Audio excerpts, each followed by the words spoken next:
Zeynep Her Şey Dahil'den herkese merhaba. Bu videoda tost makinesinde pişirme kağıdıyla waffle yapıyorum. Çok soru sordunuz. Pişirme kağıdıyla yapabilir miyiz? Nasıl olur diye. Ben de sizin için böyle bir video çektim. Bakalım pişirme kağıdıyla tost makinesinde waffle yapabiliyor muyuz? Yoksa yapamıyor muyuz? Şimdi hemen tarife geçiyorum. İlk olarak hamuruyla başlıyorum. Hamuru için 2 tane yumurtayı çırpma kabına alıyorum. Üzerine yarım çay bardağı kadar şeker ilave ediyorum ve mikserle yaklaşık 1 dakika kadar çırpıyorum. Daha sonra içerisine 1 su bardağı kadar süt ilave ediyorum. Bardak ölçüm 200 milim. Yarım çay bardağı kadar sıvı yağ ekliyorum. 1 su bardağı artı 1 su bardağından 2 parmak eksik un ilave ediyorum. Unu aşamalı bir şekilde ilave edeceğim. 1 paket de vanilya ekliyorum. 1 çay kaşığı kadar kabartma tozu ekliyorum.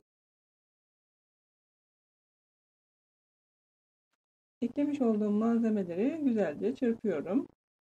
Ve waffle hamurunu bu şekilde hazırlıyoruz. Gördüğünüz gibi kıvamı çok akışkan değil ama çok katı da değil. İkisi arası bir kıvam elde ediyoruz. Önce ben normal bir şekilde tost makinesinde waffle nasıl yapılır onu göstermek istiyorum. Önce tost makinesinin tabanını sıvı yağ ile yağlıyoruz. Ve tost makinesini iyice kızdırıyoruz. Daha sonrasında hamurdan bir kepçe kadar döküyoruz. Bir kepçeden fazla dökmüyoruz. Tost makinesinin kapağını kapatıyoruz ve bastırıyoruz. Hiç açmadan 1 dakika kadar pişiriyoruz. 1 dakika sonunda tost makinesinin kapağını açıyoruz. Önce bu yöne yapmıştık. Daha sonra hamuru bu şekilde çeviriyoruz ve tekrardan kapağını kapatıyoruz. Arada kontrol ederek kızarıp kızarmadığına bakıyoruz. Ve yaklaşık 2 dakika kadar da diğer tarafını pişiriyoruz. Ve çok fazla kurumadan hemen kızardığında tost makinesinden çıkartıyoruz. Tost makinesinden çıkarttıktan sonra hemen çikolata sürüyoruz. Kesinlikle bekletmiyoruz. Eğer bekletirseniz gofret gibi olur.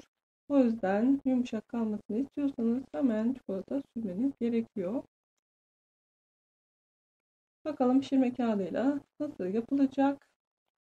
Hazır parçalı şekilde satılan pişirme kağıdını ikiye böldüm. Ve ortasına şimdi hamurdan bir kepçe kadar döküyorum. Ve üzerine de tekrar pişirme kağıdı seriyorum. Ve şimdi tost makinesini kapatıyorum. Ve biraz bastırıyorum. Ve pişirmeye başlıyorum.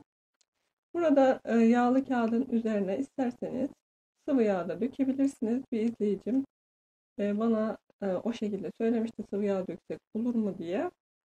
Ben o şekilde denemedim ama siz bir deneyin, belki yapışmaz. Arada kontrol ediyoruz. Pişip pişmediğine bakıyoruz. 1 dakika zaten hiç açmayalım. 1 dakikadan sonra bu şekilde kontrol edelim. Şu an yaklaşık 2 dakika oldu ve hala pişmedi. Ben bu tarafını, bu yüzünü şu anda 4 dakika kadar pişirdim ve 4 dakika sonunda bu hale aldı. Normalde pişirme kağıdı sermeden 1 dakikada pişiyordu. Ve tekrar diğer tarafını çeviriyorum ve tekrardan tost makinesinin kapağını kapatıyorum. Arada bu şekilde kontrol ediyorum. Ve bu yüzünde yaklaşık 3 dakika kadar pişirdim. Normal bir waffle 3 dakikada pişiyordu ama bu 5-6 dakikayı, hatta 7 dakikayı buldu. Da biraz daha uzun oldu pişirme işlemi. Fazla kurutmadan, çok dikkat ederek, şu an hala yumuşak görüyorsunuz hamur.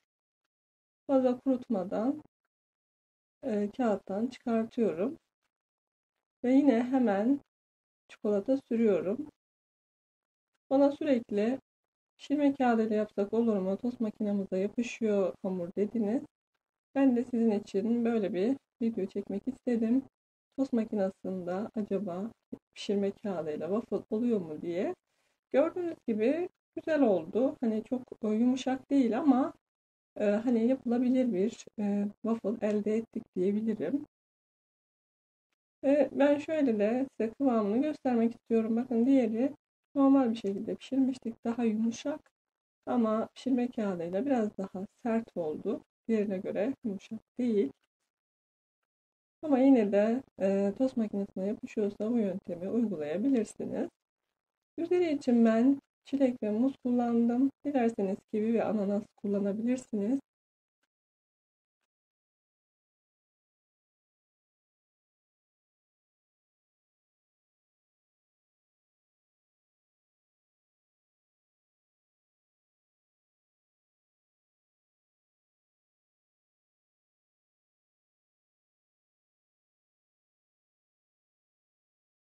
Ve daha sonra üzerine ceviz döküyorum.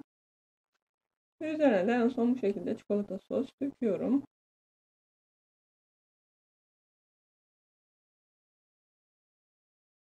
Ve size şöyle de kıvamını göstermek istiyorum.